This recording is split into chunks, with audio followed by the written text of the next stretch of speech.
Did George Lucas have the last laugh? Hello there, and welcome to a bit of a special video today, as I wanted to discuss the Revenge of the Sith re-release. So, for those of you who don't know, Revenge of the Sith was re-released in cinemas to celebrate its 20th anniversary. This is a common move pulled by Lucasfilm, generally used to celebrate the big anniversaries. So, in that respect, this re-release is really nothing special. What is special, however, is how well Revenge of the Sith is doing at the box office. Now, at the time of writing this script, the global box office for the re-release is estimated to be about $42.2 million. Now, to give you guys a little context here, the live-action Snow White movie opened to roughly the same first weekend haul, and that movie was brand new, targeted directly at kids, and with precious little in the way of competition. Now, obviously, Snow White faced, well, a litany of controversy. So perhaps it's not the best comparison, but the point still stands. A 20-year-old movie that is widely considered to be a bad movie, and should have only appealed to a hardcore group of very specific fans, outperformed a modern kids' film. And I think I know why. Many people consider the prequel trilogy to be a bad series of movies. And let's be real here. Taking the nostalgia goggles off for a moment, they are. Don't get me wrong, I love the prequels. Revenge of the Sith was the first movie I ever saw in cinemas, and it's still my favorite Star Wars movie to date. But the trilogy suffered from stilted dialogue, a rough script, and visual effects that pushed the bounds of the technology before it was truly ready. All helmed by a director who really struggled to, well, direct. Now, I have plans later down the road to really examine the prequel trilogy, movie by movie, in much greater detail, and really get into kind of the nitty-gritty of what they did right and what they did wrong. But today, I really want to focus on something the prequels have in spades, that Star Wars under Disney just doesn't. That being a soul. Listen, I can critique the prequels to no end from a writing perspective, but at their core, they had the spark of an incredible idea, one that inflamed the imaginations of people across the globe, myself included. And honestly, the easiest illustration I can provide to show you this is the sheer quantity of what-ifs and fan fictions all taking place in the prequel era across YouTube and the internet. I mean, that's pretty much how Star Wars theory became as big as he did, and it's something Disney failed to capture. And I think that's for two reasons. The first is that the prequels opened the galaxy up. See, the original trilogy is kind of akin to a fairy tale, or those old school serials that George Lucas based them on.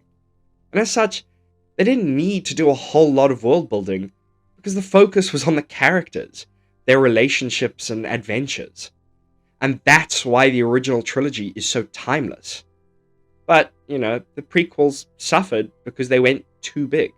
But think about this. Everyone always complains about the politics of the prequels. And while I agree, it wasn't conveyed to us as well as it could have been, it laid the foundation for a series like the Clone Wars, and showed exactly how the galaxy far, far away functioned.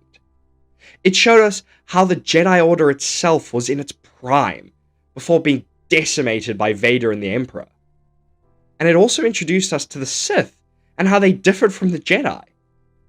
It tried to give us a more mechanical explanation of the Force, and it tried to tell a story about the fall of democracy that, ultimately, was too big for the three movies to truly tell well. But at its heart, it still held true to the core themes and tenets of Star Wars. The action-adventure tale, the galactic family soap opera, and the love story powerful enough to shift empires. That's what the prequel trilogy got right. And it's why the prequels are fought over so hard, because deep beneath the surface lies a story that could have eclipsed even the original trilogy if it had been executed just a little bit better. But Disney Star Wars has none of that. Instead of opening the galaxy up, it made it smaller than ever. The sequel trilogy retreads the same old beats of the original trilogy, out of order and in a much worse fashion, relying on spectacle and nostalgia in equal measure to try and hide the fact that Disney had no idea what they were doing.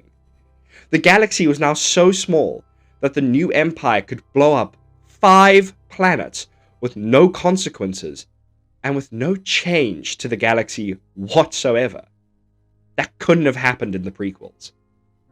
I mean, no longer was this a galactic space opera, it was now a melodrama with no clear direction or purpose, focused not on universal themes of friendship and family, but instead chasing political ideology like a rabid dog chasing after scraps of meat that just left its core audience behind in the mud. And when the writing was on the wall, that Disney and Lucasfilm's decisions were having an adverse effect on their profit margins, they chose to turn around and blame the fans, instead of asking why George Lucas was so successful. And now, they are reaping what they sow, as every project they release is either a critical or commercial failure, and sometimes even both. Even Andor, arguably the best Disney-era Star Wars, struggled to find its audience. Not because it lacked quality, but because the franchise's goodwill had already eroded, with Disney Star Wars having bloated budgets that they never make back, and hiring processes that leave audiences baffled. It's no wonder that people are flocking to a 20-year-old film that actually feels like Star Wars again. I mean, not even Andor, a series that, I can't stress this enough, is incredibly well written and directed. It can't gain any traction because Disney and Lucasfilm have killed Star Wars' cultural impact. But Revenge of the Sith just proved that that doesn't have to be true. Disney can course correct by restructuring Lucasfilm and trying to get back to the universal themes that made Star Wars so beloved in the first place. So, what does the success of a 20-year-old film really mean? Well, it means that George Lucas's vision still resonates. It means that stories with heart, ambition, and soul never truly fade. Revenge of the Sith wasn't perfect, but it had something Disney has struggled to capture: meaning. This re-release isn't just nostalgia. It's a reminder of what Star Wars once was, and what it still could be. If Disney is paying attention, they'll see that the galaxy doesn't need to be rebooted, it just needs to be rediscovered. But anyway, that's all I really have for you guys today. A little bit of a shorter video, I think. A bit more free flow, just something I really wanted to get off my chest. Thank you for watching.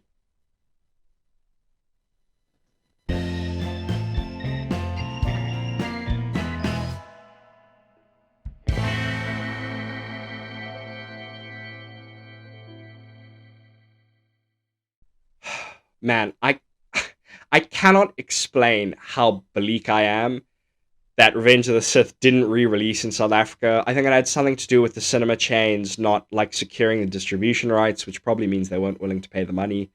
But I don't know, man, seeing that film again in cinemas one more time, I think that would have been truly special. And I'm so incredibly envious of all the people who got to have that experience again.